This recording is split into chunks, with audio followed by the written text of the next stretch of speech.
Sejam muito bem-vindos ao canal Lá Eles. Estamos aqui para o nosso 6º episódio. Queria agradecer a companhia de vocês nos episódios anteriores, cheio de nomes interessantes do meio do futebol. E hoje não vai ser diferente. Temos um grande nome do jornalismo esportivo brasileiro. Ele hoje em dia está mais focado num nicho diferente, que já o Rodrigo vai apresentar para vocês. É isso aí, rapaziada. Sejam muito bem-vindos a mais um episódio aqui do canal Lá Eles. E hoje, como é de praxe aqui no canal, a gente tem um convidado muito especial. Antes de eu apresentar eles, eu tenho um recado muito rápido para você. Se você conhece alguém que tenha mais de 60 anos e precisa de cuidados especiais, entre em contato agora mesmo com Casa Branca Residencial Sênior, localizados na Barra da Tijuca. Eles possuem a melhor estrutura do Rio de Janeiro para atender a quem você ama.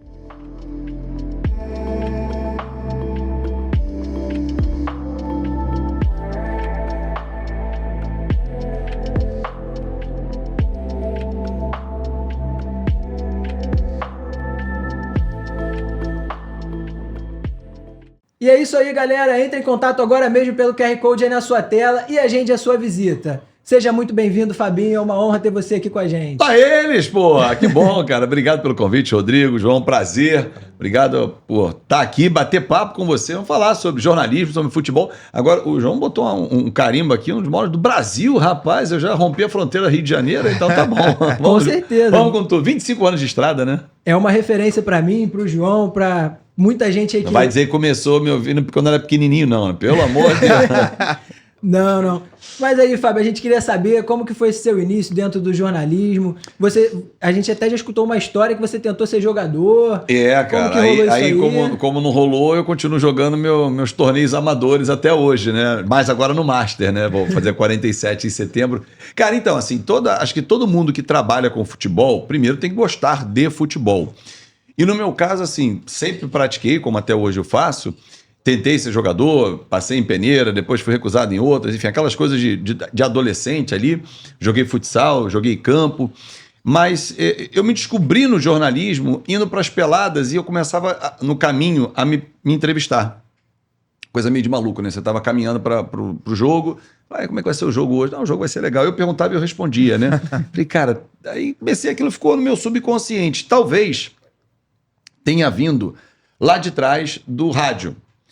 E aí começa a minha paixão pela comunicação sem que eu soubesse. O meu avô, que foi quem me criou, perdi meu pai com 2 anos, meu avô Rubens era um amante do rádio, né? Vascaíno. Do rádio AM, vascaíno, foi ele quem me fez Vasco, perdi meu pai tinha 2 anos, então quem me levou a minha referência foi meu avô. E o vovô Rubens, né, ele ouvia muito rádio AM, muito. Eu ouvia Rádio Nacional e tal, no carro e tudo, em casa, ouvia os jogos. Então aquilo ali ficou muito sempre presente na minha cabeça. E quando eu fui estudar, né, fazer a faculdade de jornalismo, decidi, eu já tinha na cabeça que eu queria rádio e depois televisão. Isso eu já tinha em mente, isso para mim era um ponto já direcionado na carreira. E assim eu fiz. Mas sempre quis trabalhar no esporte. Mas não entrei no esporte. Isso é assim, eu falei isso dentro de sala, o Rodrigo foi meu aluno, porque às vezes os estudantes falam assim, eu quero trabalhar com isso. Aí não acontece, tem a frustração.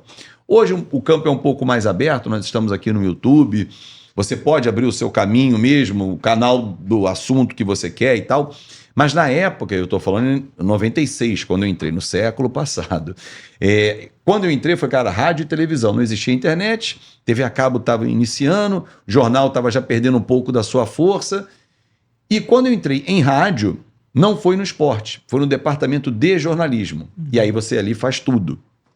Mas eu vi, foi a Rádio Tupi, uma porta de entrada. Falei, cara, eu tô aqui dentro. Para eu migrar para o esporte é muito mais fácil dentro do que lá fora ficar batendo o tempo. Me leva aí, tem um estágio, isso aqui. E foi o que deu certo, porque saiu alguém do esporte, já estava ambientado com a galera, jogava pelada. E, migra para cá, tem vaga. Enfim, e assim a vida começou. Eu boto a minha data profissional, 1º de dezembro de 1999, que é a data que estava a carteira assinada da Rádio Tupi. E aí a carreira vai embora, e rádio, televisão, seguir, vim para a internet, enfim, a gente vai falar muito sobre isso. E aí na Tupi, você fica quanto tempo ali na Tupi? Ao todo, 1 ano e meio. Um ano e meio. Eu cheguei no meio de 99 e fui até dezembro de 2000. Aí houve uma saída de um colega da Rádio Globo, e eles queriam contratar, não tinha uma verba, aí eu saí, um outro saiu também, juntou, deu uma verba para contratar esse cara. Enfim, aí eu fui para o Jornal dos Esportes. que eu nunca imaginei trabalhar no jornal, não me via, né? Aquela coisa que eu falei, rádio, O televisão. Rosinha, né? O Rosinha, cor de rosa, trabalhei na Tenente Pozzolo, no centro, que não existe mais esse prédio. Hoje o JS é todo online também, enfim, voltou, tem canal no YouTube. E ali foi muito rápido, foram 4 meses só. Porque o Sandro Gama saiu da Rádio Globo e me indicou para o Zé Carlos Araújo e para o meu grande amigo falecido, Paulo Júlio Cleman. Falou, cara, olha só, tem um cara que era da Rádio Tupi muito bom, novo, tragam para o meu lugar. E aí eles me levaram, e ali eu fiquei 5 anos, depois eu fui trabalhar no Fluminense, no site do Fluminense, fui me aventurar numa outra praia. Eu até comentei com o Rodrigo, tem um vídeo que eu lembro bastante, se não me engano, 2009, 2010, por ali, foi mais ou menos esse período que vocês esteve por 6 lá. a 8, eu fiquei de 6 a 8 6 lá, a 8. 2006, 2008. Então foi a apresentação de uniforme de Uniformes. 2008, que o Fernando Henrique pega o microfone, sai entrevistando o time todo, era você que estava fazendo a reportagem. Era eu fazer a reportagem. Porque ali a gente era responsável. Não existia, hoje a galera, tem Flu TV, Vasco TV, Flá TV, os veículos têm as suas televisões, não existia isso. Sim. Tá falando de 2006, então são 18 anos para trás. E ali a gente começou de uma forma muito incipiente, com pouquíssimas pessoas. Era eu, um cinegrafista que era também editor, o Flávio Pontes, um estagiário que nós pegávamos emprestado da assessoria do Fluminense, o Mário Oliveira, que nos ajudava. E depois eu trouxe o Francisco Aiello da Rádio Globo. Falei, irmão, vem comigo, meu grande amigo, meu irmão. E aí ele veio também, enriqueceu o nosso time ali. E a gente fazia algumas matérias ali, eram 12 por mês só. E aí, claro que outros esportes queriam também a cobertura, normal, né? Então, cobre aqui o evento do Saltos ornamentais. Saltos ornamentais, que a Juliana Veloso estava lá, inclusive. Enfim, então a gente fazia de tudo. Mas assim, o mais legal desse período que eu tenho, assim, tem 2 passagens muito interessantes. O Marcelo, que hoje volta para o Fluminense, todo tatuado, cabeludo, multicampeão pelo Real Madrid, que tem camisa do Real Madrid. E a gente... eu vi ele surgir no Fluminense. Ele chegando com o avô, né? Ele, o Lene, naquela geração ali, o Thiago Silva, que está voltando para o Fluminense. E o Marcelo tem uma entrevista também muito legal, depois vocês procurem, em que ele está no gramado das Laranjeiras, o Fluminense treinava nas Laranjeiras, e aí ele de frente para os prédios, né? No meio campo assim, e de frente para os prédios. E ele era muito tímido. Marcelo hoje não. Marcelo hoje ganhou o mundo e tal, um cara... Mas no início, cabelinho curtinho, tinha uma tatuagem... tímido, não gostava da entrevista, nervoso. Aí ele senta, e eu de frente para ele, e ele começa a falar. E antes dele falar, o Flávio tá gravando ali, aquele making off e tal, e ele, caramba, mas todo mundo vai ficar me olhando nos prédios. Eu falei, não, cara, esquece, relaxa, olha para mim, não olha nem pra câmera e tal, vai ficar legal. Ele, caraca, tô nervosão, e não sei o quê. E assim, aí depois da entrevista, ele bota até esse trechinho, assim, tem um making off e tudo. E aí eu falei com o Marcelo, recentemente, num jogo do Fluminense, eu fui lá dar um abraço nele, há muitos anos eu não via, de vez em quando a gente fala pelo Instagram, e eu falei, cara, foi o primeiro cara a te entrevistar para uma TV, que foi a TV do Fluminense. E aí tinha uma outra coisa legal nessa época, como eu tinha vindo do rádio, nós criamos a Rádio Flu. O que era a Rádio Flu? Eram entrevistas que eu fazia, que eu gravava e disponibilizava para que as pessoas fizessem download. E hoje, ele está falando 2024, download de áudio, enfim. A época era muito importante porque tinha muita rádio que cobria o Fluminense. E muita rádio de fora do Rio de Janeiro que queria a entrevista do Marcelo, do Thiago Silva, do Petkovic, do Tuta, do Felipe, enfim, dos jogadores que estavam no Fluminense naquela oportunidade e que não estavam aqui no Rio de Janeiro. Então, ajudava demais, porque você baixava o áudio, tirava a minha voz e usava as respostas picotadas ali, enfim. Então a gente desenvolveu um trabalho muito legal. Dali eu fui para a Bandeirantes, depois aí fui para a televisão, onde eu queria realmente migrar. Mas ali foi uma escola para a TV. Eu ia até te perguntar isso, como que foi essa migração do rádio para a TV? Você sentiu muita diferença assim, no Muito começo? Muito difícil, porque a linguagem é totalmente diferente. Sim. Eu vim assim, de uma escola de ouvinte de rádio, claro que via muito televisão, mas era o ouvinte o tempo todo, né, de rádio. Fui trabalhar no rádio. E foram 5 anos e meio, quase 6 ali, com Rádio Globo e Rádio Tupi. E aí trabalhei com os maiores nomes do rádio esportivo do Rio de Janeiro. E as influências, a forma de comunicação do rádio estavam todas na minha cabeça, tudo no subconsciente. E o rádio tem umas coisas que são curiosas, que você fala muito mais rápido do que você fala normalmente, até para preencher o vazio. Sim. Né? E tinha uma característica que você depois olhando, fala assim, cara, é caricato isso. Você esticava a última sílaba. Então, por exemplo, você estava fazendo a ponta do jogo, que é o repórter ficar atrás do gol, né? Aí o Zé Carlos narrava o lance e tal, aí Fábio Azevedo, Aí eu chegava, a bola foi pela direita, Romário cabeceou, a bola foi pela linha de fundo. Esse fundo, pra que isso? Linha de fundo. Ninguém fala fundo. Sim. Saiu. Ninguém. Isso era o rádio mais antigo. Então, quando eu fui pra televisão, eu fui com esses vícios todos.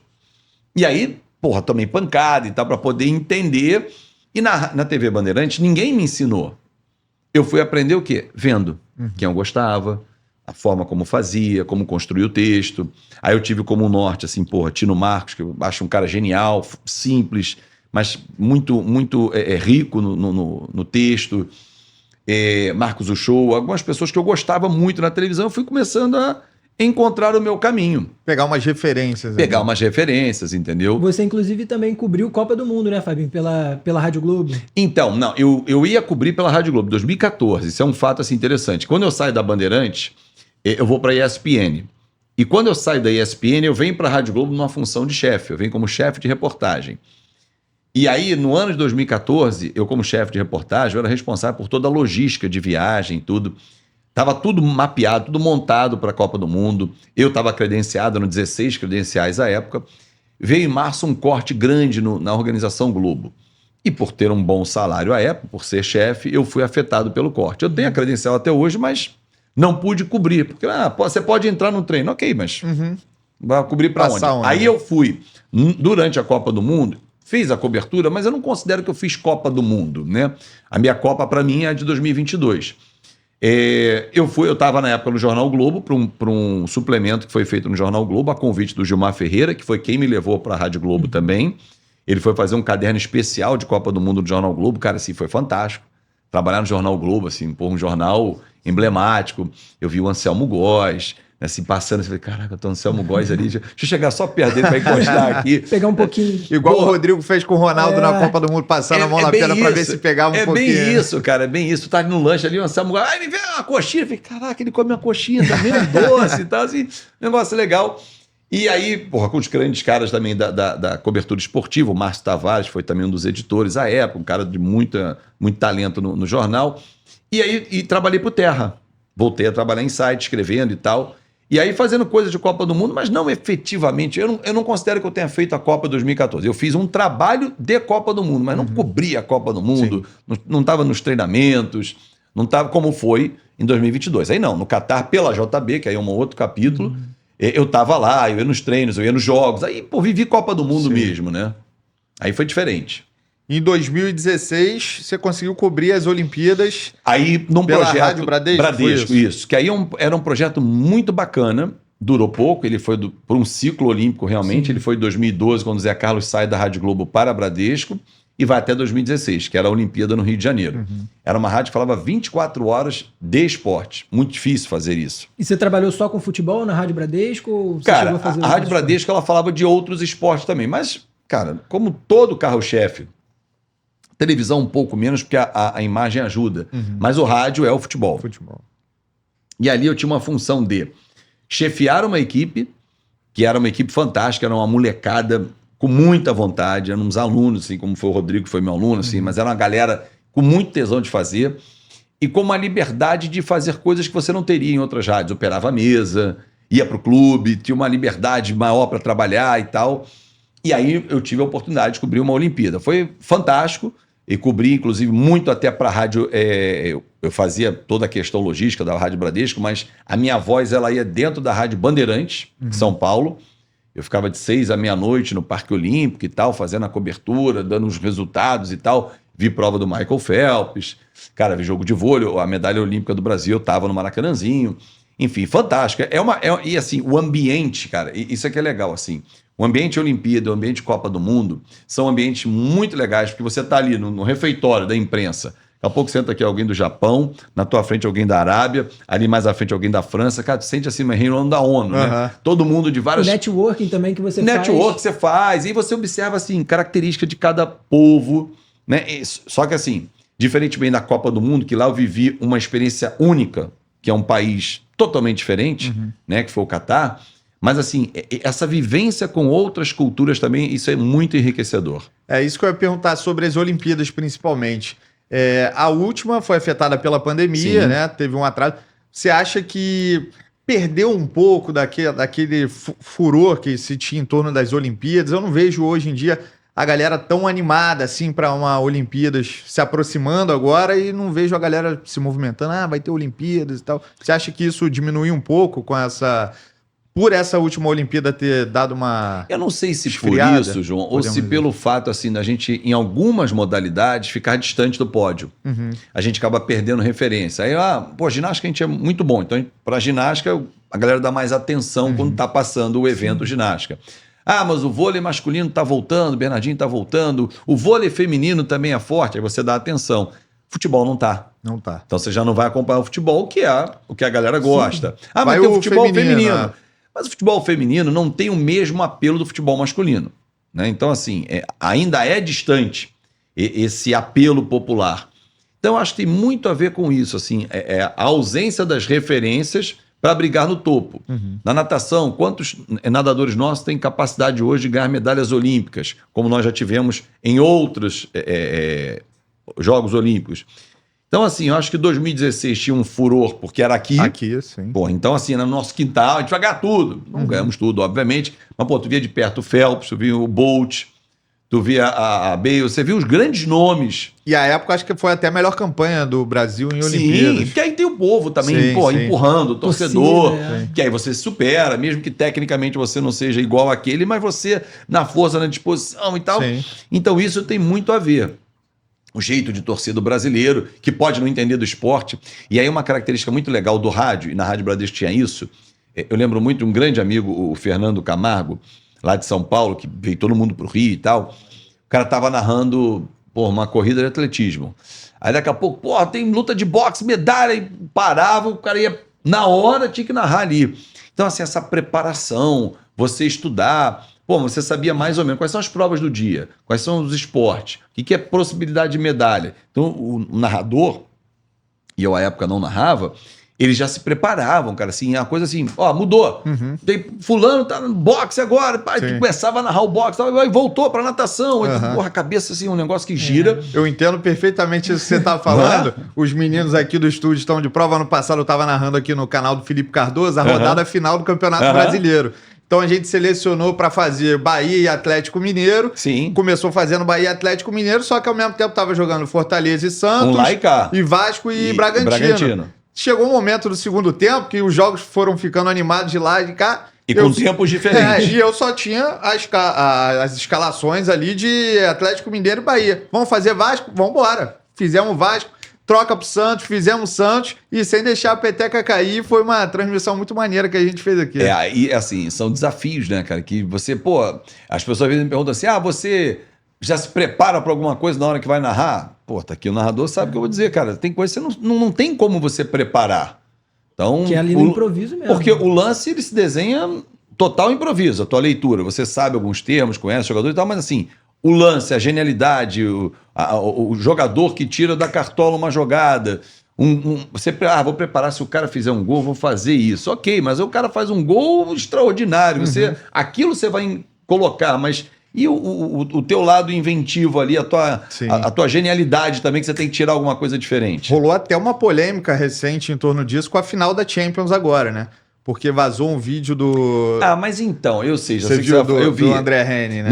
Mas assim, cara, a gente, assim, eu trabalhei muito tempo em televisão, né? Eu trabalhei na ESPN, primeiro Band, ESPN e depois na Fox, que pra mim foi o maior lugar que eu trabalhei. Cara, é super normal, normal esse contato no ponto, entendeu? Então, assim... Ele fez sugestões, né? Ele não narrou o gol pro André. Claro ele que não. soltou ali algumas falas que ele achou que ficaria bacana e o André aceitou ali a sugestão e seguiu a linha dele. Cara, então assim, tem coisas... Por exemplo, o Edson Mauro, que é um grande narrador de rádio, da Rádio Globo, um irmão, um grande amigo, tá com quase 80 anos o Edson, mas é um cara antenado. Vou pegar um exemplo aqui, um pouquinho lá de trás, mas só pra gente poder lembrar. Quando começou o Twitter, que já não é mais Twitter, é o X... Ele lançou no meio do jogo a jogadinha Twitter. O que é jogadinha Twitter? É um cara com a bola e 2, 3 atrás, como se fossem 3 seguidores. Olha, o fulano tá com a bola dominada, tem a jogadinha Twitter, tem 2, 3 seguindo ele e tal.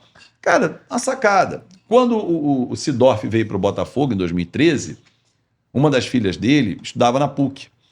E ele perguntou para ela, não sei se foi a Fernanda, ou enfim, acho que foi a Fernanda. Ele falou assim, Fê, que o pessoal tá falando muito lá na PUC e tal, e tinha uma música na época que ela não anda, ela desfila, né, na capa de revista, isso aqui. Aí ela falou, pô, essa música tá pegando. Ele falou, porra, ele não anda, ele desfila. Porra, ele dá um show de bola. Então, aí pegou a bola, Sidorf, ele não joga, ele desfila e tal. Aí você vai pegando umas coisas de novela e tal. Então, assim, eu acho que tem muito disso, né, do improviso, de tentar aproximar. Claro que ele não pode usar isso até hoje, porque já bateu, já passou e tal. Mas, assim... a capacidade de se reinventar. O tempo todo, o tempo todo. Eu começo a narrar do nada. Do nada. Era um vídeo que eu ia fazer um react de Vasco-Flamengo, daquele 3-1 Vasco. Tempo bom mesmo. Enfim. E eu não ia narrar esse jogo. A ideia era, assim, eu queria narrar no canal. Vou até avançar aqui no tempo da nossa conversa. Mas, assim, eu queria narrar no Fanático Vascaíno. Mas eu não seria o narrador. Sim. Porque eu sempre fui repórter, depois virei apresentador e comentarista. Ponto. E na Fox tive a oportunidade de ser comentarista de jogo. Sempre comentei programa. Foram 283 jogos que eu fiz dos diversos campeonatos que você imaginar que a Fox transmitia. Inclusive 2 eu comentei ao mesmo tempo. Depois a gente conta isso aqui. Me lembra que eu vou contar isso. Comentar 2 jogos ao mesmo tempo. Isso é possível. E eu vou explicar como. Coisas da televisão, os bastidores que eu vou contar para vocês. Me lembra disso, hein? E aí o que aconteceu? Eu fui fazer um react do jogo. Gente, vamos assistir junto aí comigo. E foi um ano, 2021, que vocês vão lembrar que não tinha mais o pay-per-view do Campeonato Carioca. Cada clube pegou e começou a fazer a sua transmissão. Sim. Aí o torcedor tinha que assinar, quero ver os jogos do Vasco, na Vasco TV. Aí o Flamengo, cada clube tinha que pagar para ver. E a galera, acostumada com pay-per-view, não pegou isso, não foi, né? Bom... E eu comecei e falei, vamos lá, gente. Eu tinha feito uma live antes, um pré-jogo. Falei, agora vamos fazer aqui só react, vamos começar a ver o jogo aqui. Aí, porra, começou o jogo, hein? O Vasco tá legal. E aí, comentava alguma coisa e tal. E daqui a pouco surge no chat um cara, que virou até um amigo do canal, Joaquim Rocha, lá de Natal, falou assim, Fabinho, eu tô no mercado, eu não tô vendo o jogo. Narra pra gente aí, cara. Falei, beleza. E eu não tinha nenhuma estrutura de narração, como eu tenho hoje. Eu tenho uma mesa de áudio, tenho microfone, fone... texto comercial, tem patrocínio, tem a máscara na transmissão, enfim, tem todo um conceito de transmissão. Tava, batendo papo. Falei, vou narrar, beleza. Vasco, Flamengo, você conhece os jogadores, fica mais fácil de você narrar. Sim. E aí comecei a narrar, o Vasco fez 3-0 naquele jogo e toma um gol no final. Nesse jogo nasce a expressão gol deles. Porque o Flamengo tá 40, 41 minutos, talvez, de segundo tempo, e eu tô conversando com a galera e tal, e meio que improvisando uma narração, sem nenhum grito de gol, não tinha bordão, não tinha nada, não tava preparado. E aí o Flamengo vai e faz um gol, o Flamengo entrou gol deles. Mas beleza, então estamos ganhando 3-1, porra, é festa, não sei o que e tal. E aquele negócio, gol deles, ficou na minha cabeça, eu falei, maneiro, gol deles. Porque assim, eu narro pro torcedor do Vasco. Mas tem outros torcedores que vão lá, sim, mas eu narro pro torcedor do Vasco. Sim. Eu vou narrar gol do adversário? Gol! Não vou narrar. Então, gol deles. Paro. Em respeito ao torcedor do Vasco. Tá puto, tomou gol. Sim. E tal, não sei o quê. Depois ficou legal. Gol deles. Virou um bordão quando o adversário faz. Aí, falei, cara, beleza. Então, já que eu vou narrar, e aí fui convencido à época pelo Luiz Fernando, que trabalhava comigo, falou, Fabinho, tem que ser você. Não traz um narrador, não. Tem que ser você. Tá, vou narrar do meu jeito. Só que agora eu preciso de bordões. Aí vamos criar então a transmissão. Aí compro a mesa, enfim, faz aquela estrutura toda. Aí eu fui no Evaldo José, falei, irmão, preciso de um bordão para a hora do gol. Ele falou, porra, nada mais emblemático você gritar, ao invés de gol, gritar casaca. Tem tudo a ver com o Vasco. Sim. Porra, e ninguém usou. Tal. Falei, porra, legal. Tá, só que ele me disse, tá, toma aqui. Tá, mas e aí? Casaca. Fui no Edson Mauro. Falei, Edson, Evaldo deu essa ideia. Falou, porra, me dá 5 minutos. Aí ele voltou, Fabinho. Aí, casaca, gol. Aí tu estica. Grave e me manda. Aí eu gravei, ficou uma merda. Aí falou, não é assim. Gravei 5, 6 vezes. É por aí, vai nesse botão. Aí você vai trabalhando e tal. E aí, cara, o que eu falei? Vou narrar no viés do torcedor, no jeito que o torcedor assiste o jogo e tal. E tá dando certo, já tem quase 300 jogos narrados lá. Apesar do Vasco não ajudar, né? Mas as transmissões têm tido um sucesso muito legal. E aí, rapidinho, você acha que se aproxima mais de uma narração de, por exemplo, de uma seleção brasileira? Porque você tá narrando ali para todo mundo que tá torcendo para um time só, né, teoricamente. Cara, eu vou usar uma comparação feita por um grande amigo, por um irmão que a vida profissional me deu, e eu tive o privilégio de trabalhar junto com ele. A gente sempre falava isso, pô, vou trabalhar um dia contigo, que foi o João Guilherme. O João falou para mim, Fabinho, você faz o que todo narrador gostaria de fazer. Tenta fazer com a seleção, mas não pode muito, porque vai ter sempre a crítica. Não, porra, tem que nascer isento, né? Por mais tempo, puxando um pouquinho a seleção, você consegue puxar. Que é narrar com o coração.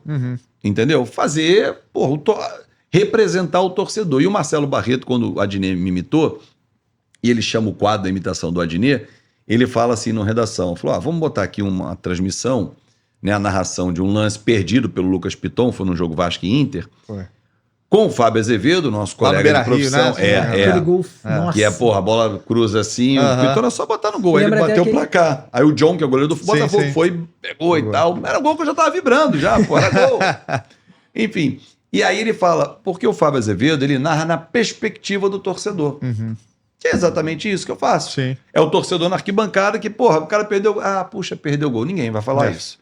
Tu vai xingar, vai fazer acontecer, você não tá xingando ele. E aí eu levo um ensinamento que eu tive do José Trajano, que me contratou para a ESPN, quando eu fui indicado pela Patrícia Lopes, e ele disse, dia que eu xingar a tua mãe, não é a tua mãe. Eu falei, não, é igual a futebol, não vou levar pro... Pô, xingou minha mãe, olha, sério. Não, sei que ali um momento de raiva, falou e tal. Mesma coisa numa transmissão. Sim. Tô xingando o Piton, foi ele que perdeu o gol. Mas não tô, porra, seu filho disso, filho da... Não é a tua mãe, calma. Então assim, mas é o torcedor representado ali. E ali eu consigo fazer, até porque o canal é meu, eu consigo fazer do meu jeito. Talvez se eu tivesse no canal de outro, pô, não faz assim não, tem que se adaptar. O canal é meu, então eu faço do jeito que eu acho que o torcedor se sente representado. E já ouvi de outros torcedores o mesmo assim, cara, queria que eu tivesse no meu time um cara igual você narrando. E a galera gosta, entendeu? Sim. Eu fiz essa pergunta, porque tem um livro ali do Galvão, lembrei que você fala que o Adnet te imita e você fica honrado com isso. Você não toma como uma... Galvão porque ele imita o Galvão também. Eu mandei a mensagem pra ele e falei, porra, na boa, Adnet, eu só posso me sentir homenageado. Porque o cara, primeiro o cara assim, chegou meu trabalho pra ele de alguma forma. Sim. Ou começaram a disparar em grupos, como disparam muito e tal. Ele falou, porra, aí quando eu liguei pra ele, através do Rica Perrone, eu falei, Rica, me dá o telefone dele, que eles trabalharam juntos em 98, e mandei a mensagem para ele, ele falou, porra, Fábio, primeiro, porque assim, o vídeo começa com um vídeo meu lá de trás, que eu falo que o Vasco vai dar trabalho. Ele começa assim, e o torcedor vascaíno, os outros que se cuidam, se prepara. Que se cuidam, que o Vasco, aí eu pego o copo. Esse é icônico. Vai dar trabalho. Cara, que eu nem sei que vídeo é esse. Acho eu, até hoje, eu nunca procurei, mas acho que é no Campeonato Carioca, um vídeo da semana, depois talvez da vitória do Botafogo ou do Flamengo, que teve, Vasco venceu o Botafogo, o Flamengo e perde pro Fluminense naquele Carioca. Do ano passado. Acho que foi isso, ano passado. E aí eu falo esse texto, que a galera replica e tal, e aí ele começa o vídeo com isso. E aí ele fala assim, cara, pô, esse vídeo chegou pra mim várias vezes, eu já acompanho teu trabalho, me amarro, eu te vi no outro dia no Engenhão, porque eu passei a narrar pra Flash Score. Aí eu narro sério. Sim. Aí eu narro o gol dos dois lados e tal, enfim, narrador como tem que ser. Mas num ritmo de rádio, porque é uma narração na plataforma só em áudio. Sim.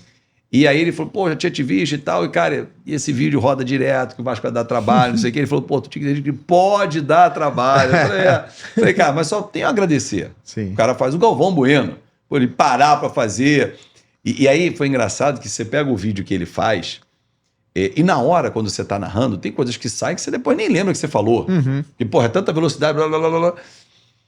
Quando eu vi o que ele falou, eu falei, não, tem um termo aí que eu não uso. Isso eu tenho certeza que eu não falei. Mas será que eu falei tanto palavrão assim? Porque ele, claro que de uma forma mais caricata, ele enriquece de palavrão. Ele vai pi, pi, pi, pi. Aí tem um canavial de um... Esse eu sei que eu não usei. Mas os outros, aí tu vai pegar e vai assim, não, falei um ou outro e tal, mas não falei tantos assim. Mas, cara, eu acho que, pô, eu falo com ele, encontrei com ele no Maracanã, no jogo da seleção até, é um cara fantástico, porra. O cara me homenageou. Teve gente que, o cara tá achando maneiro. Porra, mas como é que eu não vou achar? Sim. É o Adnet, né? É o Marcelo Adnet, cara. Não importa a predileção política, as pessoas levam muito a sério isso. Pô, o cara é um dos grandes humoristas, um dos gênios da nova geração, um cara talentosíssimo. O cara parou para imitar o que eu faço. Pô, meu irmão, então, Tem reconhecimento maior do que isso, tá né? louco, Não tá tem. louco, entendeu? É você encontrar pessoas hoje renomadas, como citei aqui o João Guilherme, Nivaldo Prieto, por mais que sejam meus amigos, mas o cara falar do trabalho, o cara acompanhar, saber o que acontece, elogiar ou criticar, mas falar, cara, o cara acompanha.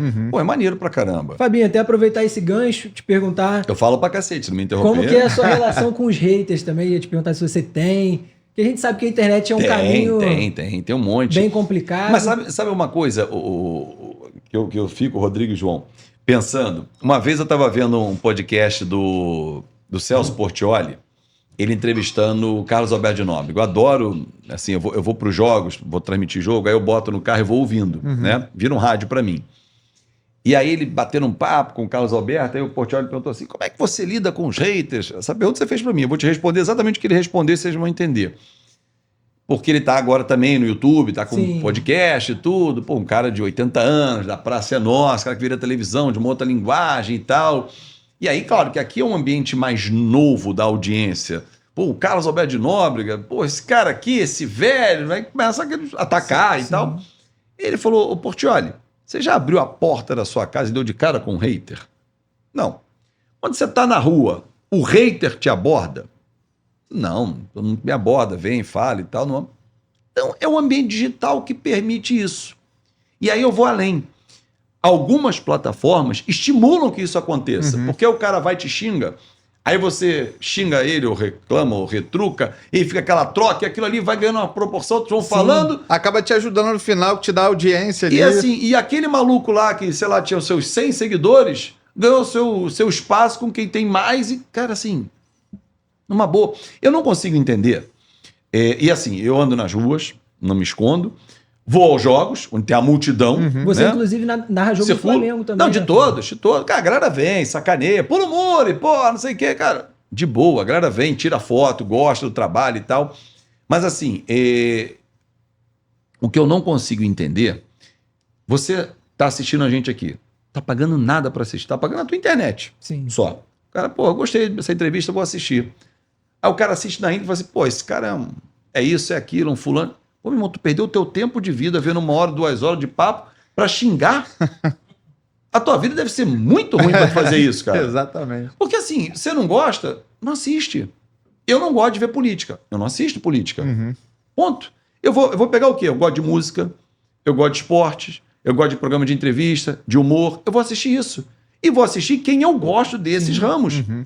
Eu não vou assistir o cara... Pô, vou assistir o programa do Galvão Bueno pra xingar o Galvão.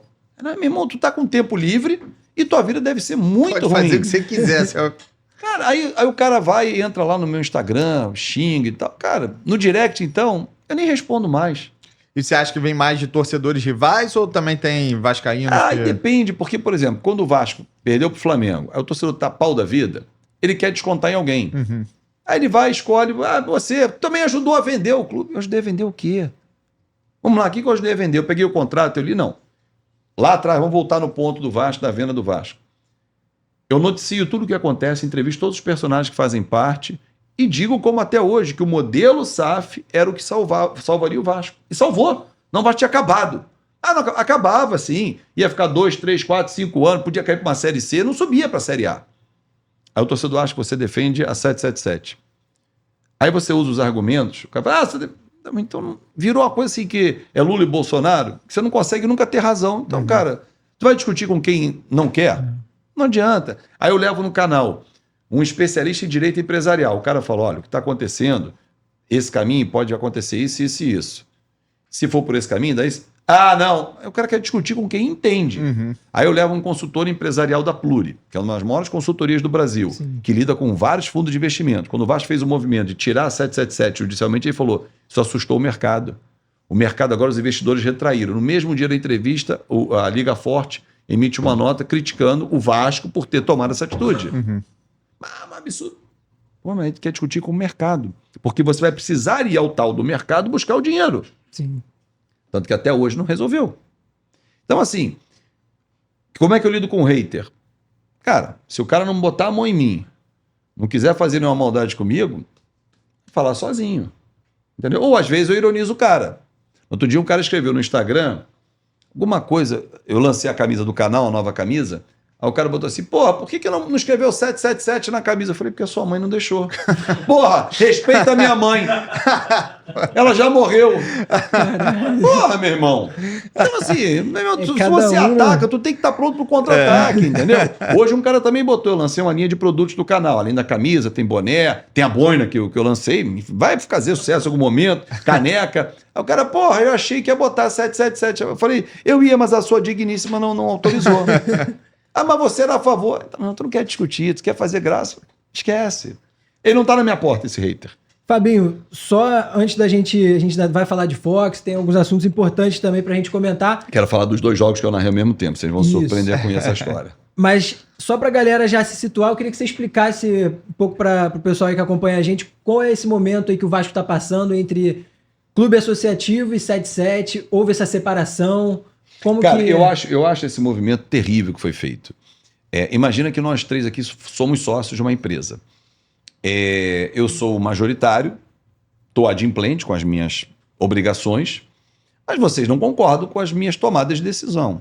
Ok, eu tomo as minhas decisões, eu sou majoritário, eu posso consultar vocês ou posso bypassar vocês. Sim. O que é ruim, porque numa sociedade entende-se que as pessoas tenham que se dar bem, até para o processo final ter um bom resultado. Só que o grupo que entrou, do Pedrinho, tinha já a ideia pré-concebida, e ela está só sendo executada, de que tinha que tirar a 777. Tinha que tirar. E quando foram ver, os caras estavam adimplentes. Aí você vai e fala assim, pô, mas o aporte lá de setembro eles não vão pagar. Com uma presunção de que eles estão com problemas financeiros no entorno do mundo. Então, cara, aqui com certeza, os caras vão fazer isso. Tem a menor dúvida que aqui também. Mas esquece, os caras não vão pagar. Então vamos tirar antes que eles entrem num colapso financeiro e isso repercuta no Vasco. Só que aí você vê que o discurso não bate com a prática. Por quê? Quando o Vasco entra na justiça e tira do quadro societário, suspende o poder de ação da empresa investidora sob contrato, e sem o tal do atraso, porque o atraso só se daria em setembro. Sim. E atraso esse, se acontecesse, existe a cláusula de recompra do Vasco, o Vasco iria lá, exerceria por R$1.000, recompraria as ações que não foram integralizadas, que são 39% dos 70% que eles tinham se comprometido a pagar. Só que 31% já estão no bolso dos caras. Então, se eles sofrerem penhoras pelos problemas lá fora, pô, onde é que tem dinheiro a 777? Lá no Vasco. Então vamos penhorar aqueles 31%, podem ser penhorados a qualquer momento. Essas pessoas esquecem. Tá. Outro fato, o tal do aporte. Pô, em setembro não vai chegar, os caras não têm dinheiro, nós pedimos garantias, não deram e tal. O juiz, quando dá a decisão, ele desobriga a 777 a fazer o aporte. Então, peraí. Você queria tanto dinheiro, agora estão desobrigados. Agora que você não vai ter o dinheiro. Ah, mas eu vou asfixiar os caras porque eu vou tirar eles no peito e na raça. De todas as operações, eu digo isso, às vezes o torcedor não entende. A do Brasil é a mais barata para eles. Porque lá fora, os caras pagam em euro e em dólar. Aqui é em real. Sim. Então, qualquer €1 que o cara bote aqui dentro, ele está botando 6 vezes quase o dinheiro daqui. Então, se ele tem que fazer um aporte de 300 milhões, está dizendo que ele tem que botar 50 milhões de euros. Não são 300 milhões de euros. Sim. Então, assim, eu não acho que essa briga vai ser benéfica. Ela vai ser só maléfica, vai arrastar um pouco mais, até achar um comprador. Há, nesse momento, no dia a dia do Vasco, uma incerteza muito grande de quem convive dentro da SAF, que é um modelo que as pessoas esquecem. A SAF ela é do Vasco. Ela hoje tem a 777 como investidora, amanhã ela sai, vem a empresa do Rodrigo, ele vai lá, administra o Vasco, depois ele vem a do João, vem a do Fábio, mas o Vasco jamais sai dessa sociedade. Mesmo que ele venda parte da sua parte, e 10% ele sempre vai ter, como tem o Botafogo, como tem o Cruzeiro, Botafogo e John Tex, o Cruzeiro, e era o Ronaldo, agora é o Pedro do supermercado de BH. Então, assim, o Vasco tinha que ter feito um movimento, não com fígado, eu vou tirar esses caras. Pô, tinha que ter feito um movimento de composição para tirá-los com um comprador, como fez o Ronaldo. Como é que o Ronaldo sai da SAF? O próprio Ronaldo falou, cara, não quero mais, quer comprar? Quero. Então toma, beleza, segue a operação. Mas não, no peito e na raça, judicialmente, a coisa não vai acontecer. Ou se acontecer, vai se arrastar e os caras vão brigar. Eles não vão rasgar dinheiro. Sim. Ah, mas eles são uma pirâmide, o dinheiro é ilegal, eu não sei o quê. Como é que se comprova isso? Como é que os russos, bilionários, botavam dinheiro na Premier League? Os árabes. De onde vem esse dinheiro todo? E outra, quem vai botar dinheiro no Vasco hoje? Eu não botaria, você não Sim. botaria, ninguém botaria. Porque há uma insegurança jurídica, e não sou eu que digo, é o meio que diz isso. O Vasco está um mês dessa decisão praticamente e não tem um investidor. Ninguém comprou a parte da 777. Não chegou. Ah, ia ser a Crefisa. A Crefisa nunca foi para isso. Ela sempre foi para o name right. Ela pode até vir a ser, mas duvido que nesse ano o faça. Tem eleição no Palmeiras. Então o cara tem que pensar também que, porra, tem uma eleição lá. Sim. Ele é Palmeiras. A mulher dele quer candidata à reeleição. Pô, se eu faço um aporte aqui, os caras vão me encher o saco, vão usar isso contra mim. Eu tenho que esperar. O Vasco pode esperar? Não virar pode. 2025? E se esperar, o que pode acontecer durante o Campeonato Brasileiro? Porque precisa de dinheiro para ontem, cara. Então, eu acho muito arriscado o movimento que foi feito. E o melhor dos mundos seria o Pedrinho tentar um acordo com a 777, mas ao mesmo tempo, mas não existe talvez mais esteja essa tomando possibilidade. ações, já jogando a torcida contra a 777. Essa semana, não sei, né, se tem algo relacionado. Tudo bem que o Felipe é muito amigo do Pedrinho, é um cara qualificado, mas foi anunciado Mas qualificado para quê? Para a função que ele vai exercer? Vai ser diretor técnico, né, no Vasco. Mas assim, o que o Felipe... Ou ele somente quis botar uma figura ali para chamar a torcida pro lado dele, de um jogador Mas os identificado movimentos, com o Vasco. vou usar a expressão que ele tem usado. Não, os movimentos que eu vou fazer, esse movimento que ele fez foi, cara, tô trazendo um cara multicampeão pelo Vasco, ninguém discute como jogador, mas ele não vai jogar mais. Aí eu remeto a uma entrevista que o Felipe deu em 2012, quando era jogador do Vasco, o Roberto Dinamite era o presidente, e ele contratou o René Simões. Ele falou, dirigente para quê? O Vasco precisa de jogador. É a mesma frase do Felipe se aplica para hoje. Dirigente para quê? O Vasco precisa de jogador. Pô, não, o Felipe vai jogar. Pô, então sensacional. Edmundo vai jogar? Porra, genial. Pedrinho vai entrar em campo? Porra, então esquece, salvou o Vasco. Mas eles não entram mais em campo. Então o Vasco precisa de jogador. Sim. Não só do Felipe. Agora, claro que o torcedor está chateado, não só pela humilhação que sofreu no Maracanã, mas porque a bola não tem entrado como todo mundo esperava. Mas é uma covardia as pessoas esquecerem que em dezembro do ano passado, quando o time fica na primeira divisão, com aquele gol do Serginho, todos, 99%, vou dizer todo, 99% da torcida do Vasco dizia o quê? Se esse time tivesse chegado mais cedo, com o Ramon Dias, não tinha passado sufoco, podia até ir uma Libertadores Sul-Americana, porque fez campanha de 7º lugar no segundo turno. Aí o time é mantido pro ano seguinte, não acontece. O Ramon mantido, o time mantido. Ah, o time enfraqueceu. Pô, saiu o PEC. Pô, se o PEC saiu e enfraqueceu o time, então o time não era isso que a gente pensava. Né? Então vamos combinar. O PEC é um bom jogador? mas é um jogador ainda em formação e com vários defeitos, mesmo com 22 anos. Mas se a saída dele foi o que deu... o Marlon saiu, o Marlon era reserva. O Paulinho machucou, ok. Mas, cara, é uma infelicidade, ninguém tem culpa disso. Né? O Jair machucou, Jair era banco. Então, analisar com um pouquinho menos de fígado e um pouquinho mais de racionalidade. Esse time não rodou. A culpa é da 777 mesmo, tem certeza? Mas eles compraram o Adson, eles gastaram errado no João Vitor. Aí é uma outra discussão. Mas quando a gente discute que está gastando errado, porque tem para gastar. Porque eu discuti, por exemplo, no ano passado, quando comprou o Léo Pelé por 16 milhões de reais. Eu achava muito pelo zagueiro. A culpa é de quem contrata, né? O próprio CEO, Lúcio Barbosa. Mas aí você está dizendo para mim o seguinte, cara, tem um recurso. Não é aquela coisa assim, pô, o jogador de 15 milhões a gente não tem dinheiro para comprar. Não tem. Se gastou errado ou gastou certo, é a outra discussão. E aí quem bota o dinheiro? É o investidor. Então, assim, é uma discussão que ela é ampla, mas o que eu quero dizer é o seguinte, cara, se com o investidor tinha recurso, estava acontecendo, por que não buscou-se uma composição até para tirar da sociedade? Cara, vamos lá, não tem mais clima entre nós. Vende a tua parte, eu arrumo um comprador, a gente vai ao mercado junto, vamos fazer a operação? Agora, quando tu bota a faca no peito e vai para a justiça, cara, não quero nem mais te ver pintado. Então a gente vai brigar agora, meu irmão, até o tempo que eu achava, esticar essa corda. E ô, Darcy, o que vai acontecer por aí? E quem sofre? Torcedor. O próprio Vasco, né? Claro, porque o Vasco, como consequência, é o torcedor. Sim. Porque aí o time, daqui a pouco, não agora, ainda há recursos. Foi pago, inclusive, o mês anterior, né? Mês de maio. Pô, pagou em dia. Quando a 77 pagava em dia, não faz mais que obrigação.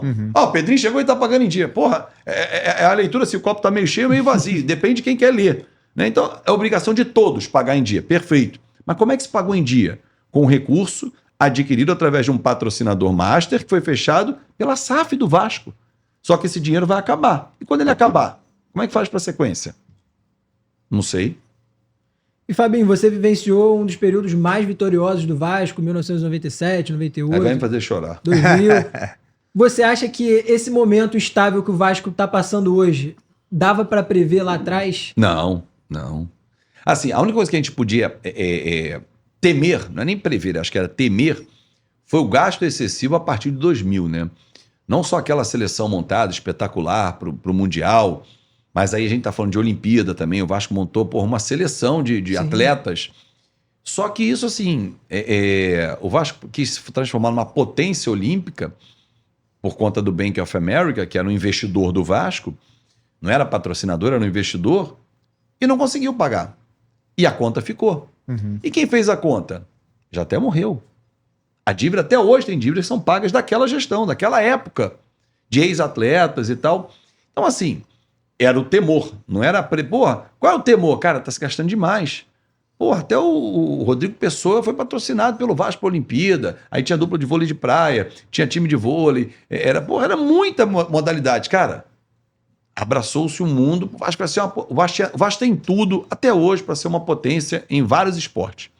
Mas as coisas precisam caminhar. Sim. E o tempo passou, tá falando 2000 para 2024, são 24 anos, pega 2001 para frente, né? Porque 2000 o Vasco conquista Mercosul, brasileiro e tal. Mas 2001 para frente, 23 anos, tira a Copa do Brasil, aquele ano que era para ter ganho Copa do Brasil e brasileiro foi muito prejudicado. A Libertadores no ano seguinte, que foi legal, até o Diego Souza perder aquele gol. 1 ano e meio que a gente está falando, de 23 anos, com 5 rebaixamentos, porque para mim a permanência na Série B é um outro rebaixamento. Sim. Cara, e o torcedor do Vasco ali, fiel, tomando pancada, tomando chuva, sol, choque no saco, desculpa, mas porra, o cara tá. Mas o cara continua, ele acaba o jogo, perdeu, mas não quero mais saber dessa porra, passa 2 dias, porra, eu acho, como é que é? Aí ganha o jogo, porra, meu irmão, a gente vai pro Mundial. Porra, ganhou do Fortaleza a classificação pra Copa do Brasil, porra, ninguém segura, a gente vai pegar, Real Madrid pode pegar, aí tu começa. Esse é o torcedor. E não é só aqui, não, é no Brasil inteiro, porque você vê aonde o Vasco vai, como é recepcionado, né? Sempre com muita gente. Eu costumo dizer o seguinte, João, se o torcedor do Vasco tiver um mínimo, não precisa muita coisa, é um mínimo só, de carinho por parte do clube, porra, esquece. Não precisa dar muito, não. Se você der muito, meu irmão, aí os outros vão sofrer. Mas, então, assim, o torcedor entrega tanto pro clube, e ele recebe tão pouco, e ele continua entregando tanto pro clube, que se você entregar um pouquinho mais, R$2 a mais de carinho pro torcedor, porra, esquece. O torcedor do Vasco, ele tem que ser estudado. Tem que ser estudado. E agora, Fabinho, conta aquela história que você falou dos 2 jogos. Cara, então, ao mesmo tempo. Tava eu na Fox um domingo, tava fazendo um campeonato italiano. Eu não lembro o jogo do campeonato italiano, tá? Eu lembro de um dos times do outro jogo que eu vou te dizer. Tava fazendo eu e o Rodrigo Cassino, era uma cabine de transmissão, nós tínhamos 4 cabines de transmissão na Fox, que a gente chama de off-tube, né? Aquele momento que o narrador e o comentarista, eles não estão aparecendo na sua tela, você está vendo o jogo, tá só com a voz deles ali e tal.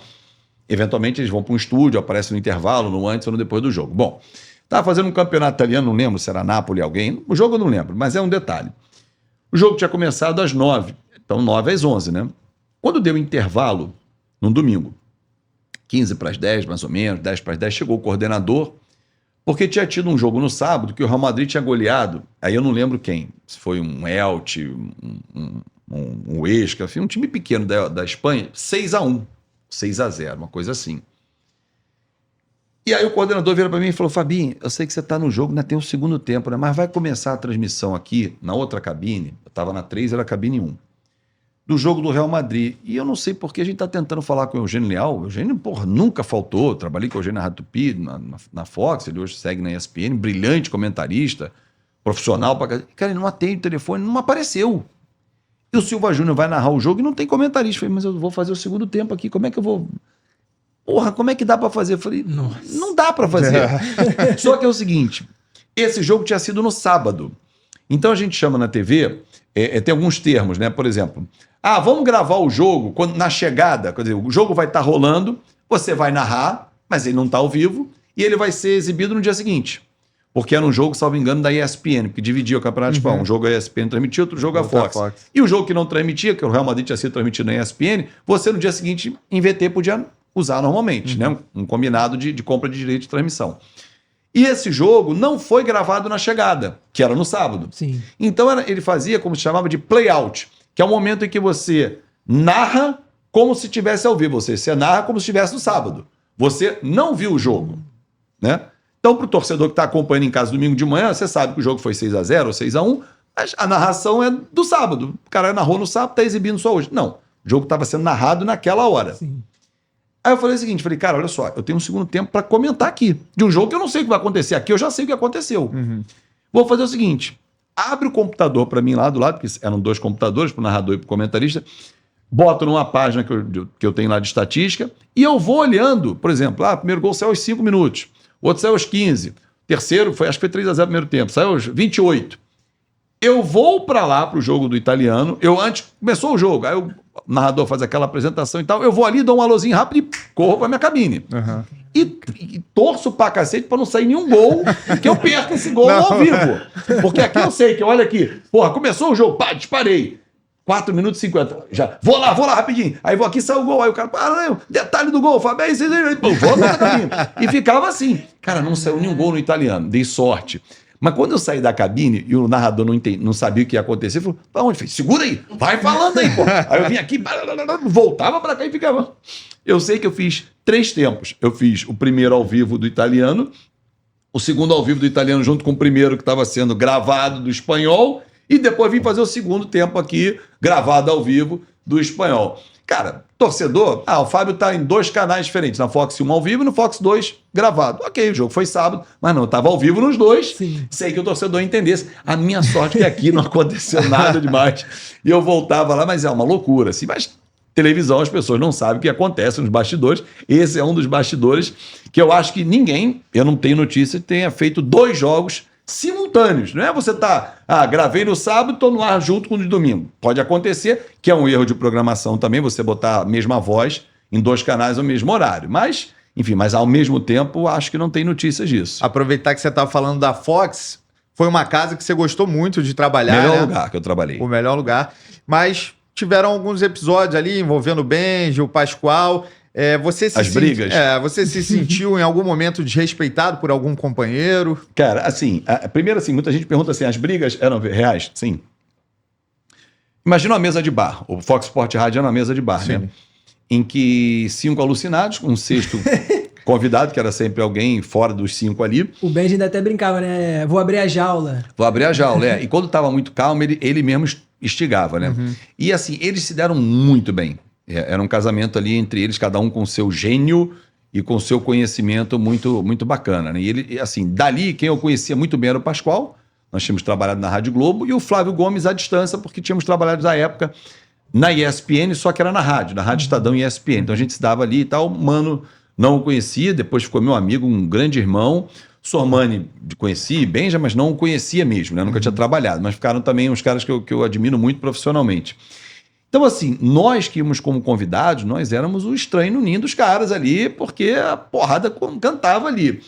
Então, assim, cara, o programa era esse viés, da mesa de bar, da gritaria e tal, e tudo o que acontecia, nada era programado. Porra. Não, coisa era esse tipo de discussão mesmo. Então, assim, eu lembro de uma discussão dessa do Pascoal com o Benja, eles estavam indo em São Paulo, e eu estava nesse dia no Rio. Porque à época, quando eles faziam o programa de São Paulo, ficava alguém no Rio, que eles chamavam de vez em quando e tal. E essa distância era muito ruim, porque eles não te viam, né? Lá no Rio, fulano, tem um Flamengo, fala um negócio aí. Você não tá na discussão. Depois que vieram todos pro Rio, aí você integrou, ficou bacana. E aí eu não lembro exatamente do que começa a discussão, que fica uma coisa no ar feia. Então, a partir de agora, só falo com você profissionalmente, se eu for obrigado, isso aqui, você pra mim morreu.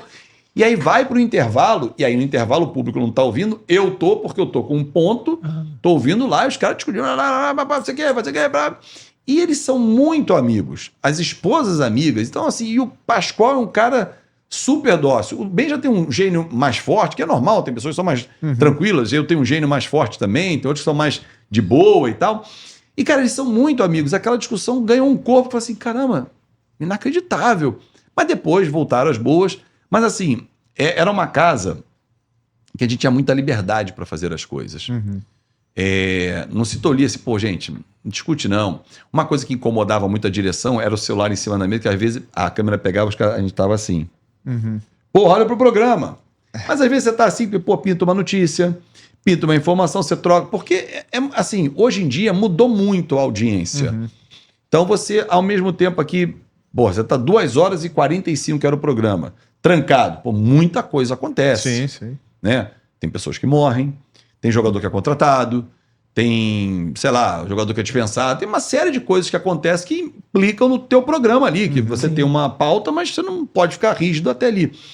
Então, assim, cara, era um programa cansativo de fazer, porque assim, era um desgaste físico que você tinha e mental, até para sustentar a tua oralidade, a tua opinião e tal. Mas assim, cara, eu gostava demais da Fox como um todo, desse programa, do Expediente. O Expediente era uma delícia fazer com o João. João, um gentleman. O debate final, que o Prieto muitas vezes apresentava também. Cara, assim, era muito legal, porque as pessoas eram muito diferentes e a gente se dava muito bem. Entendeu? Apesar de sair na porrada ali no ar, acabava o programa, igual futebol. Discutia e tal, passou do portão, acabou. Todo mundo se dá bem. A única mágoa que eu tenho da Fox, e isso eu sempre falo, porque... Ah, mas você não superou? Não, porque eu achei uma grande sacanagem. Foi não ter ido à Copa do Mundo. Eu fui o único comentarista que não foi à Copa do Mundo. 18. Mas da por qual Rússia. motivo? Até hoje não sei. O que aconteceu? E aí eu alimentei essa expectativa de ir. A prova de roupa da Copa do Mundo fui eu quem fiz. Eu era o modelo da prova de roupa. Me dava muito bem com a figurinista, ela me chamava, Fabinho, faz aqui, pô, pra gente ver se esse terno tá bom, essa cor na iluminação e tal. O Edu Zebini, que era o CEO da Fox aqui no Brasil, ele quer ver se ficou boa e tal, não é? Beleza. Quando sai a lista de quem vai pra Copa, 4 comentaristas ficaram. Eu falei, beleza, eu tinha ficado, o Facincani ficou, que tinha entrado junto comigo. O Paulo Lima e o Eugênio, que eram mais antigos, o Paulo até, salvo engano, era já do início da Fox, 2013, tinham ficado também. Falei, bom, não dá nem para eu reclamar. Nós somos os mais novos, ficamos, e eles dois, que já são mais antigos também, bom, então beleza. Frustrou, mas só que a Copa começou e era muito programa. E, cara, assim, num fuso horário diferente, clima diferente, quem foi para lá disse que tinha pouco sol, era muito noite. Porra, aí começou a gente balear a voz. Porra, aí ficou um gripado, outro ficou não sei o que e tal. Aí veio a ordem de lá. Traz os outros comentaristas. Eles 3 foram e eu não fui. Por que você não foi? Não sei, ninguém me explicou. Então, assim, aí fica aquela, porra, levou 3, levou 4. Não fazia diferença financeiramente o quarto elemento, entendeu? Mas só eu fiquei. Então, eu fiquei chateado. Mas, assim, é o único senão que eu tenho da Fox. Mas porra, se amanhã volta a Fox, você trabalharia lá? Com o maior prazer. Desde que hoje eu pudesse continuar com as minhas atividades, onde eu estou. Sim. Porque a época não podia. Isso que a ESPN fez com os talentos, com os talents que eles chamam, a Fox já fazia com seus talentos. Não podia. Tanto que quando eu saio da Bradesco e fico 2 meses ali para, vou para onde e tal, aí surge a oportunidade de ir para a Fox, depois daquele acidente lá em Chapecó, que vitimou alguns amigos, inclusive, e a Fox foi a equipe que mais perdeu profissionais, depois da própria Chapecoense, obviamente. Eu estava já começando a engatinhar um canal aqui no YouTube. E aí, não continua não, porque era um programa de entrevistas, aí pode não era um conflitar. Momento, né? Não podia conflitar, porque era um programa de esporte também, então melhor não fazer. Então, se hoje volta a Fox, mas tu tem que parar com tudo. Não, obrigado. Aí eu não volto, entendeu? Aí logo depois que você sai da Fox, você resolve criar o Fanático Vascaíno, que hoje é um sucesso aí. Graças a Deus, ao torcedor vascaíno, à minha família. Então, quando eu saio da Fox, eu já estava na JB. Tá?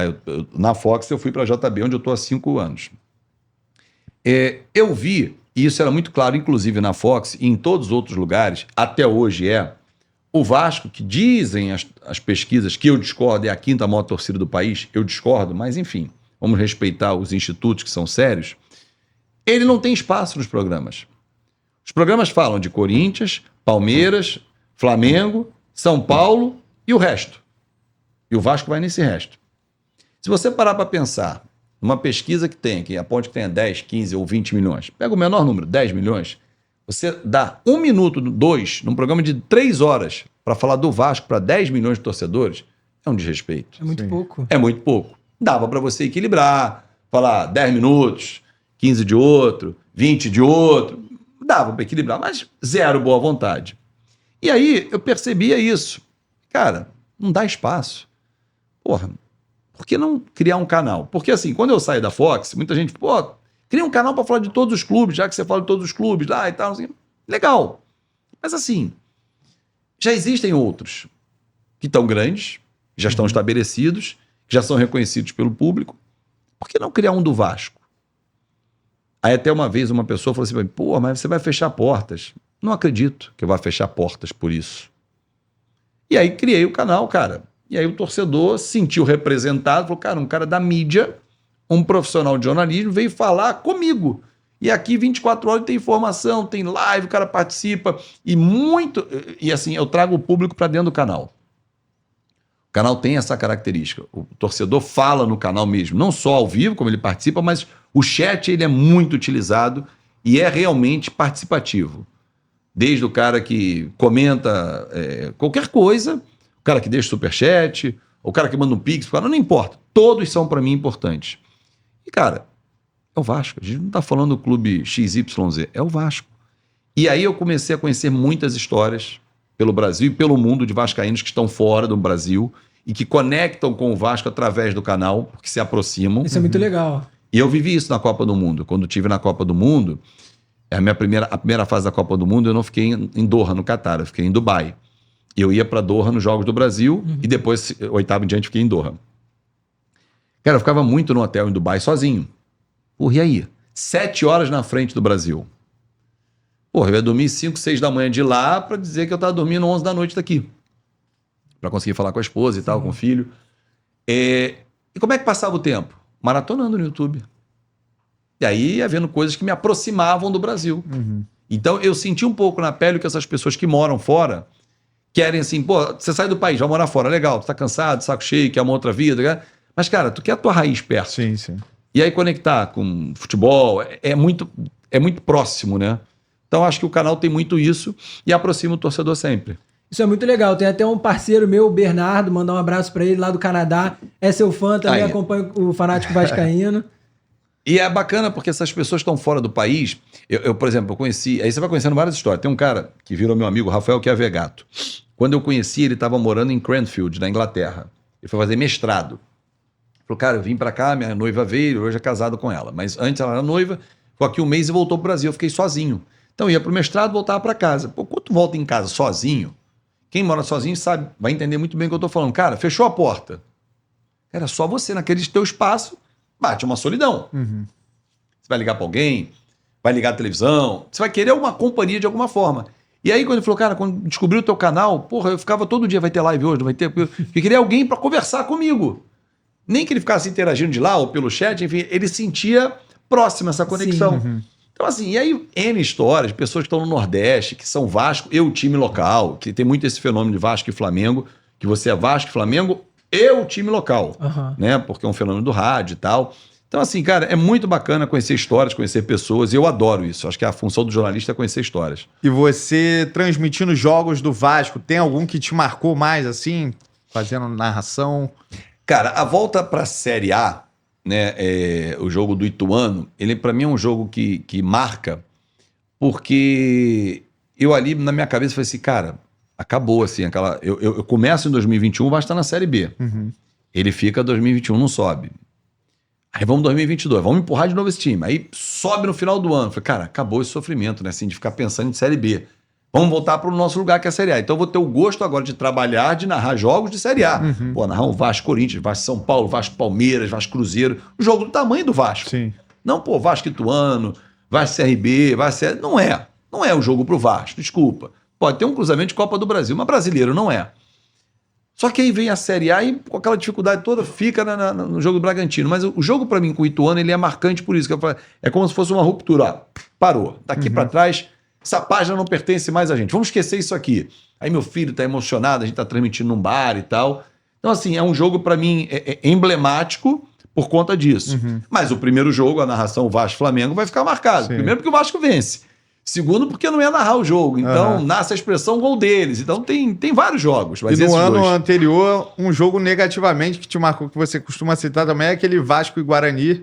Então, o 2021, que é o gol do... Cano perde... Pô, aquilo ali foi um pesadelo. Que é o primeiro meme que sai meu, né? Porque quando vai cobrar o pênalti, assim, uma vez, dando uma entrevista pro UOL, Bernardo Gentili pergunta assim, porra, Fábio, porque nesse ano eu acabei viralizando em alguns jogos, né? E o do Cano, quando o Guarani foi o primeiro. Ele me pergunta assim, cara, você planeja alguma coisa na hora do jogo? Eu falei, cara, algumas coisas sim, bordão do gol, tal, mas tem coisas que não. Por exemplo, isso foi depois da Série B que o Vasco acabou ficando, né? De 21 para 22. Vasco e Vitória, 3-0 Vitória.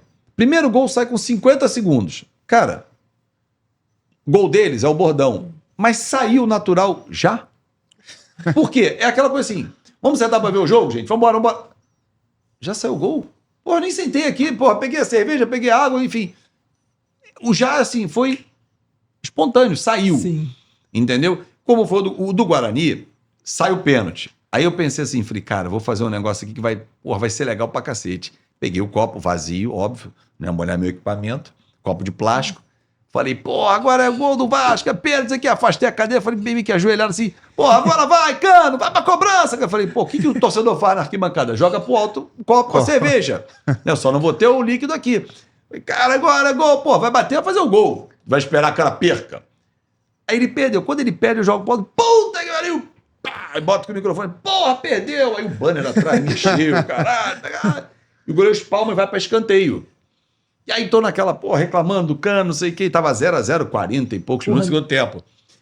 E aí meu filho lá na sala com a minha mulher, mãe, o que houve lá com o papai? Não, tá pau da vida, perdeu o pênalti, alguma coisa e tal. Aí ele entra no estúdio, pai, você também, bem, porra, demais, aquela porra e tal.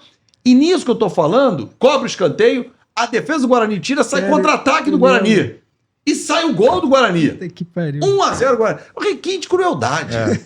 A gente fez alguma coisa em outra encarnação.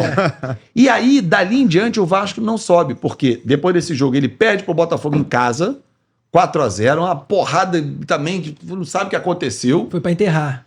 Aí perde depois pro Vitória 3-0. São as 3 derrotas em sequência, que é o Diniz ia mandar embora. Aí acabou, o Vasco não subiu mais. Falei, cara, acabou. Aí, porra. Aí tu fala assim, caraca, ano que vem de novo, Série B, o trabalho que a gente faz aqui no canal, como é que vai ser e tal. Cara, tu acaba o jogo e fala assim, cara, joguei 90 minutos, tô cansado. Deixa eu botar a cabeça pra descansar um pouco. Aí tu vai, daqui a pouco, meu irmão, vambora, vamos de novo. Toma uma porrada do Flamengo 6-1, cara, tu sai puto da vida, não quer falar com ninguém, mas, cara, tu tem um dia seguinte, você tem os compromissos comerciais, tem muita gente falando assim, abandona o jogo, para de transmitir. Eu falei, claro que não. Eu tenho as empresas que patrocinam o canal, eu tenho respeito ao meu torcedor que tá ali, que ele quer ouvir o que eu vou dizer pra ele. Sim. No final do jogo tinham mais de 10 mil pessoas online comigo. Deixa eu ver o que ele vai dizer. Claro que alguns foram pra querer sacanear, no rubro-negro. Beleza, é do jogo. O futebol tem... As pessoas esquecem que o futebol tem o lado da brincadeira. Você vai zoar o cara que perdeu. É normal, você zoa. Eu zoo, todo mundo vai zoar. E vai ser zoado. Sim. Tem a volta, né? Se você não quer brincar, não vai descer pro play, então. Porque no play tem a brincadeira. Se você não quer zoar ninguém, não quer ser zoado, não zoa ninguém, né? Então, assim, cara, eu falei, não vou. Eu tenho que ficar aqui com o meu torcedor. Pô, mas 10 mil quantos eram vascaínos? Não sei. Não sei. Claro que nos 10 mil não eram vascaínos, mas tinha, sei lá, 9 mil vascaínos, pistola igual a mim, porra, me enxergando em mim um representante. Esse cara tá cobrando, é isso, aquilo e tal, me desabafando. Cara, claro que depois fala assim, cara, e agora? O que vai ser pra frente, cara? O que a gente vai fazer? Vai pra casa, aí, porra, ouve o filho chorando, sabe que ele chorou no jogo. Porra, pai, e agora? Eu falei, cara, meu filho, vambora, tem que continuar. A vida vai continuar. Aí, no dia seguinte, porra, o torcedor tá amargurado, aí na terça já melhora um pouquinho, quarta e tal, daqui a pouco começa. Aí, semana que vem tem jogo. Porra, empata com o Palmeiras, vamos dizer. Porra, meu irmão, aí, você vai até aquele... Foi um acidente. Aí vem o Cruzeiro. Então, assim, cara, você renova a esperança. Porque o torcedor do Vasco, diferentemente de alguns outros, ele não vira as costas pro clube. Você pode falar assim, ah, cara, tá bom, não vou ver esse jogo que tá me fazendo mal. Aí tu fala assim, como é que tá o jogo aí? Ih, tá ganhando? Vou sentar, hein? Se eu mudar azar. Aí daqui a pouco se vê torcendo, gritando. É assim, cara. Por isso que eu acho que, modéstia à parte, o nome do canal, e ele se aplica a qualquer torcedor, qualquer time, ele é o mais emblemático. Todo torcedor é fanático pelo seu time. Aquele torcedor aqui da pesquisa, torce pra quem? Ah, fulano. Esse não é torcedor. O torcedor, vamos dizer, do Vasco, que não é Vasco. Roberto Dinamite. Não tá mais. Romário, Edmundo. O do Flamengo, por causa do Zico. O Zico não joga mais. Então tem que saber. Torcedor mesmo, fanático, ele vai ao estádio, ele acompanha, ele compra os produtos, ele consome. Então, assim, é difícil? É. alimentar o dia a dia de um canal é muito difícil. Porque não adianta eu fazer, faço um vídeo hoje, sábado, vou fazer um vídeo só agora quinta-feira, o dia do jogo. Então tu não vai viver disso. Sim. Porque para você viver disso, né, do canal, você precisa alimentá-lo constantemente. Voltando pro elenco atual do Vasco, queria saber de você se você acha a contratação do Payet uma contratação que está custando caro ao Vasco. Custo-benefício nesse sentido. Cara, assim, esperava mais do Payet? Esperava mais do Payet. Mas esperava que o Payet viesse? Não esperava. O Payet vem num momento em que eu acho que as pessoas têm que lembrar quando ele veio. O Vasco estava rebaixado. Rebaixado. Pontuação menor que 2 dígitos. Se não me engano, não sei se era 6 ou 9 pontos. Eram 9. Acho que eram 9, né? 9 pontos. Aí tu fala assim, cara, o Vasco rebaixou 90 e tantos % de risco de rebaixamento, esquece, não tem mais como e tal. Payet veio fazer o quê aqui? Aí o cara demora, entrar em forma e tal. Só que assim, o adversário olha e fala assim, porra, tem do outro lado o Payet. Não tem o Joãozinho ou o Manelzinho. Tem um cara de nome que vai impactar. Aí vem o Verratti, aí vem o Medel. Caras que foram muito importantes. E mexe com a torcida também. Mexe com a torcida. Fala assim, cara, dá um ânimo. Se vem o Coutinho amanhã, porra, veio o Coutinho. Ninguém vai lembrar que o Coutinho tá em baixa no cenário europeu, porque senão ele não voltava pro Brasil. Sim, As pessoas ficam muito aborrecidas quando eu falo isso, mas é um fato. Um jogador de 31 que vai fazer 32 anos, se estivesse jogando em alto nível, ainda não voltaria pro Brasil. Mas que ótimo! Porque aqui ele pode jogar em alto nível. Sim. O Thiago Silva volta pro Fluminense agora em alto nível porque ele tem 39 anos. E o Chelsea ofereceu 1 ano de contrato. Ele vem pro Fluminense para 2. Então é um projeto de vida diferente, que o Chelsea não ofereceria para ele. Mas ele poderia ter continuado lá. Só que esse está em alto nível. É um ponto fora da curva. O Felipe vem pro Vasco por quê? Cara, o Felipe quer jogar no Vasco, quer voltar ao Brasil, está milionário pela sua excelência de carreira, mas não está em alta. Mas no Brasil tem tudo para sobrar. E ajudar o Payet. E não está sacramentado ainda por conta dessa indefinição da acho diretoria? que é questão mais envolvendo o Aston Villa, que ele tem 2 anos de contrato. Como é que você rescinde? Você empresta? É interessante para os caras emprestar e não rescindir? Pode ser um fato. Então, assim, cara, tem alguns elementos ainda. Mas, voltando ao Payet, eu esperava um pouco mais. Mas, cara, você rescindiria e mandaria ele embora? De jeito nenhum. Eu acho que ele olha para o lado e fala assim, puta, vou dar bola para quem? Aí ele vem aqui, Piton, passa comigo que você é o cara que é um ponto solitário para eu dialogar. Porque, cara, eu acho que ele é mal aproveitado, ele tinha que jogar mais por dentro, acho. Que ele tinha que circular mais o campo, tinha que dar. Mas ele vai pro lado, ele vai dar para quem a bola? Não vou nominar, mas assim, é só olhar o time do Vasco. Quando ele tiver o Coutinho, porra, tem o Coutinho, tem o Verratti. Aí o Vasco traz um ponta, faz um quarteto ali, porra, tu vai dizer, caramba. Eu eu cresci vendo quartetos do Vasco. Não vou muito longe, mas, porra, Juninho Ramon, Edmundo Evaí, Juninho Ramon, Luizão e Donizete, Juninho e Pedrinho, ou Ramon e Pedrinho, né, Donizete e Luizão. Porra, e depois Juninho Ramon, Edmundo e Romário, vários quartetos, Juninhos, Euler e Romário. Olha quantos quartetos eu já citei. Hoje o Vasco não tem um quarteto. O Vasco tem que ter o Verratti, tem um Payet que se espera mais, que tem lampejos, um gol ali, outro e tal. Mas, cara, eu jamais abriria a mão do Payet. Jamais.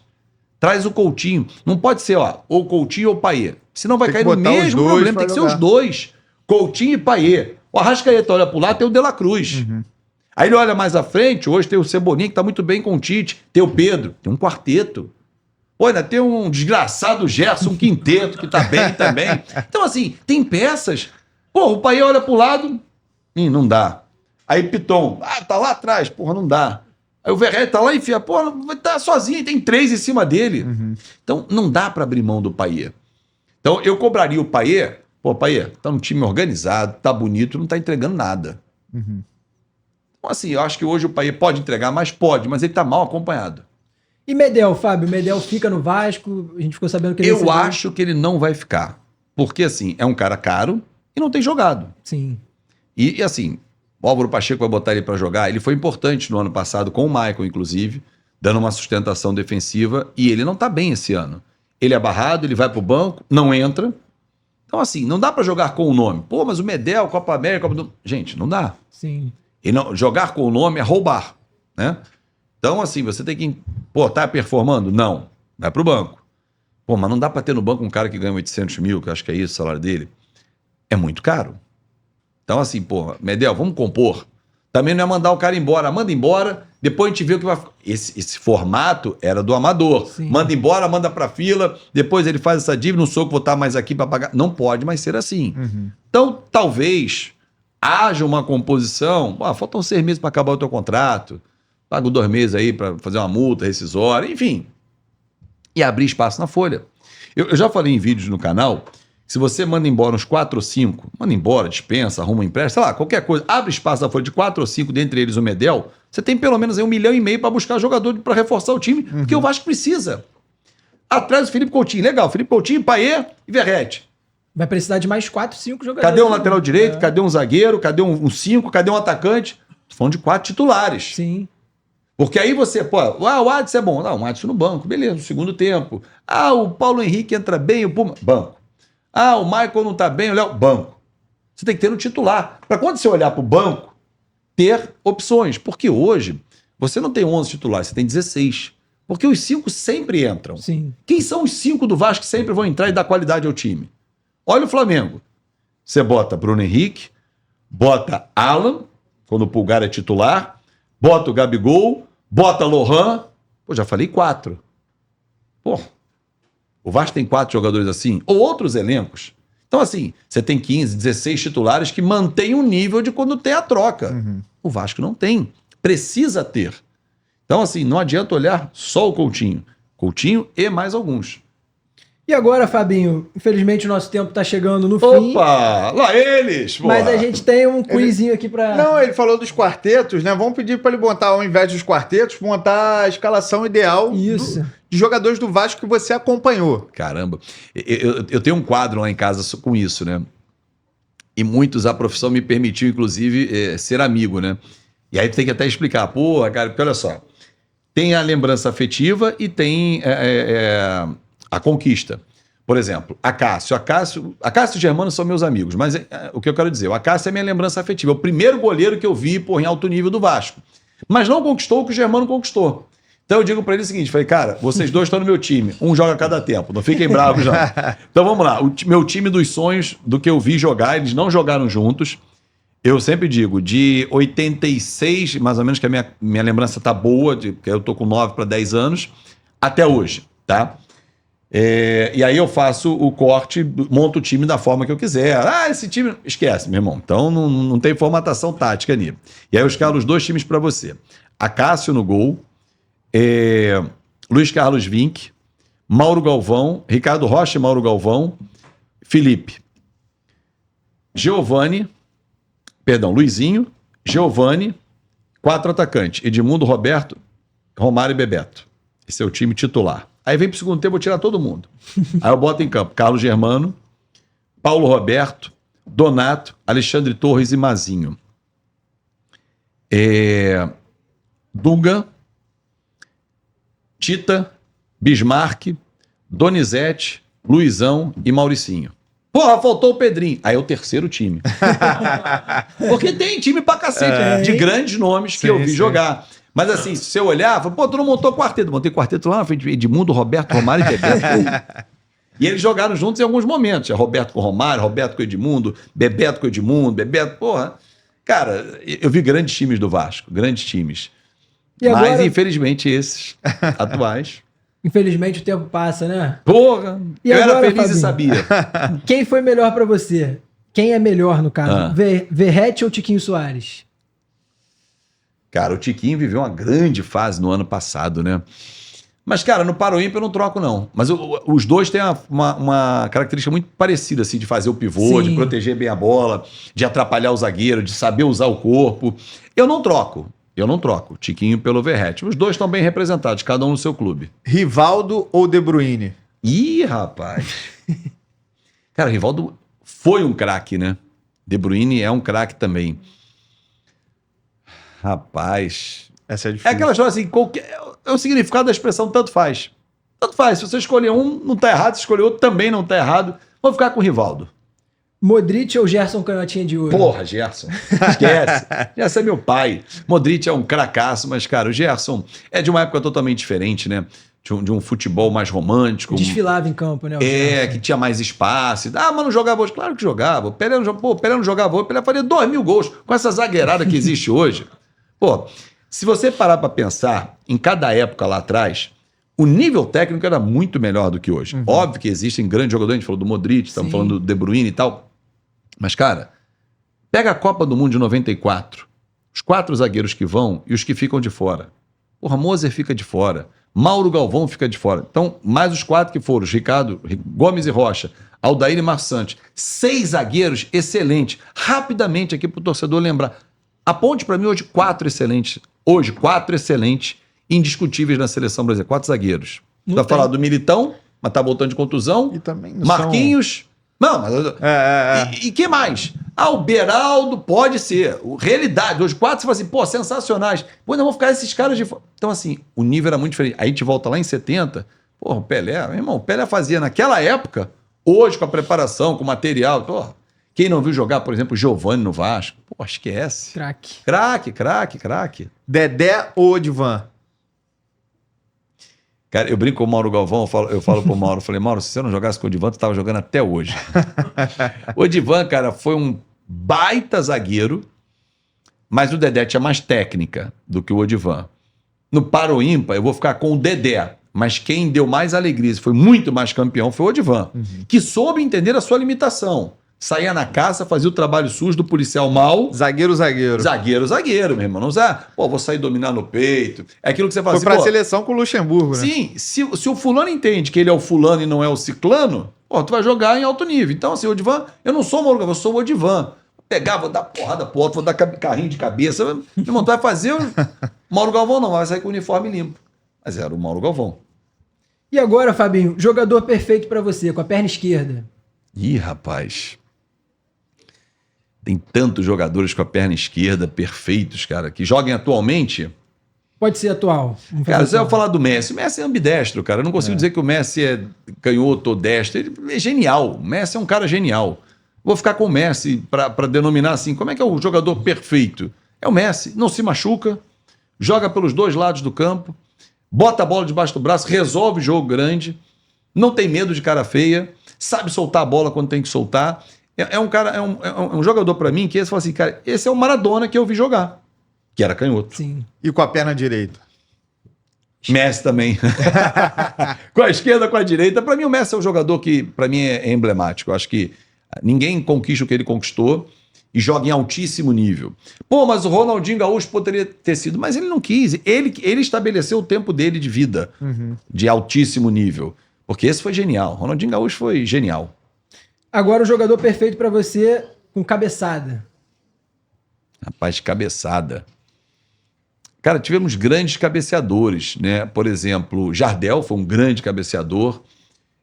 Gaúcho do Flamengo, falecido também. Ronaldo tinha uma característica também de saber fazer gol de cabeça. Aí tem tantos outros hoje em dia, né? O Lewandowski. Enfim, eu vou ficar com o Jardel, tá? Um cabeceador que eu via, né? Tinha o Dadá, maravilha. Vou ficar com o Jardel. Drible. Ronaldinho Gaúcho, cara, esse... você não sabia o que ele ia fazer. É o bruxo, né? É o bruxo, cara. O Neymar, pô, fantástico, mas assim, o Ronaldinho era muita força. Cara, quem não viu, pega o Ronaldinho sendo aplaudido no Santiago Bernabéu. Showman. 5-0 em cima do Real, cara, assim, atropelando, mas com força, arrastando, saindo de... O Michel Salgado dizendo que ia dar nele, aí ele ria. O que o Vinícius Júnior tá começando a construir. É isso, então chegamos ao fim, né? Pô, muito obrigado, cara, pelo convite de vocês. Resenha aqui com o Fábio Azevedo, espero que tenham gostado. Vascaíno. Pô, gostamos demais, né? Foi um prazer receber você aqui. Queria agradecer, né, aos nossos telespectadores, né? A galera os internautas, a galera que nos acompanha. E queria que o Rodrigo desse um recadinho final aí. É isso aí, rapaziada. Chegando mais um episódio aí ao fim. Agradecer mais uma vez ao Fabinho pela disponibilidade dele. E é isso, vou deixar um recado final. Se você conhece alguém que tenha mais de 60 anos e precisa de cuidados especiais, entre em contato agora mesmo com Casa Branca Residencial Sênior. Localizados na Barra da Tijuca, eles possuem a melhor estrutura do Rio de Janeiro para atender a quem você ama. Entre em contato agora mesmo aqui no QR Code e agende a sua visita. Um abraço, rapaziada. Já se inscreve aí no canal, já solta o dedo lá no like, lá ele. E é isso aí. Tamo junto.